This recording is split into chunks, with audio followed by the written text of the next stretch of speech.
Hello friends, आज की कहानी है ईर्ष्या का फल। लेकिन उससे पहले यदि आप मेरे चैनल पर पहली बार आए हैं तो प्लीज़ मेरे चैनल को सब्सक्राइब जरूर कीजिएगा। कहानी पसंद आए तो उसे ज़्यादा से ज़्यादा लाइक एंड शेयर कीजिएगा। दूर इलाके के एक गांव में एक जुलाहा रहता था। उसकी दो पत्नियों की एक एक बेटी थी। बड़ी वाली की बेटी का नाम सुक्खू था और छोटी वाली की बेटी का नाम दुक्खू था। बड़ी वाली बहुत चालाक थी, इसलिए वह घर पर राज करती थी।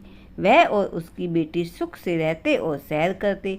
बेचारी छोटी वाली बहुत ही विनम्र और सीधी थी, इसलिए घर का सारा काम उसे करना पड़ता। माँ के साथ साथ दुक्खू को भी खूब खटना पड़ता था।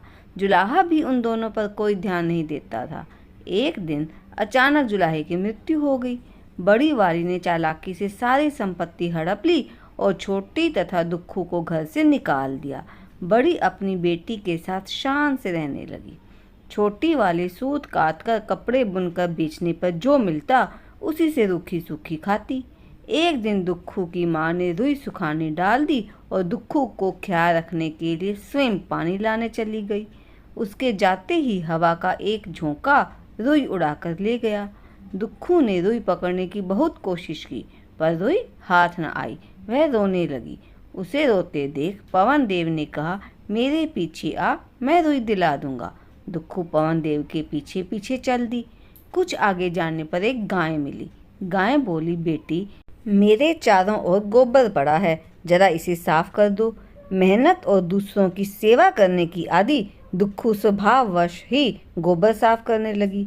सफाई करके उसने एक घास का पुला भी गाय के आगे डाल दिया और पानी की बाल्टी पास में ही रख दी। आगे बढ़ने पर एक केले के पेड़ की आग्रह पर दुक्खू ने उसके नीचे गिरे पत्ते हटाए, वहाँ की सफाई की और फिर आगे बढ़ी। आगे एक घोड़ा बंधा मिला। घोड़े ने कहा, मैं कई दिन से भूखा प्यासा हूँ, मुझे कुछ खाने को दो। दुक्खू ने उसे घास काट कर दी और पानी लाकर पिलाया। आगे एक चांदी से सफ़ेद बालों वाली बुढ़िया सूत काट रही थी।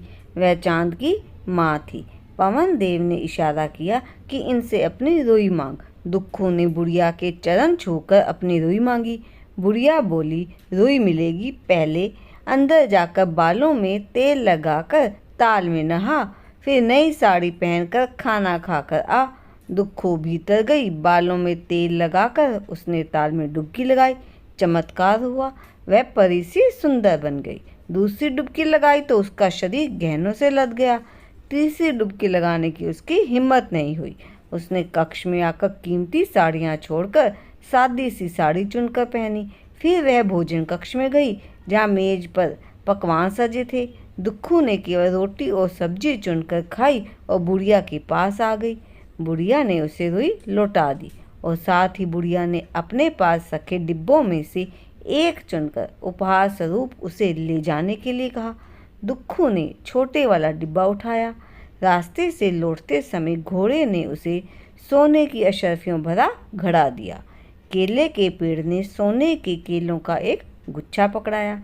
गाय ने उसे एक बछिया दी जो जब चाहो दूध देती थी। यह सब नायाब उपहार लेकर दुक्खू घर लौटी। माँ बहुत प्रसन्न हुई। उनके दुख के दिन फिर गए थे। रात को दुक्खू ने उपहार स्वरूप डिब्बा खोला तो उसमें से एक सुंदर राजकुमार निकला। उसने दुक्खू से विवाह कर लिया और तीनों सुख से रहने लगी। सुक्खू की माँ ने यह सब देखा तो वह जल उठी। उसने भी दुक्खू की तरह रुई सूखने डाल दी। जब रुई उड़ गई तो सुक्खू को उसे लाने भेजा। रास्ते में गाय, पेड़ और घोड़े ने सुक्खू से वही विनती की जो दुक्खू से की थी, परंतु सुक्खू को सेवा करना कहाँ आता था। वह मुंह बिचकाकर आगे चल दी। उसने सूत कातरी बुढ़िया से रुई और डिब्बा देने का ऐसे आदेश दिया जैसे वह नौकर को हुक्म दे रही हो।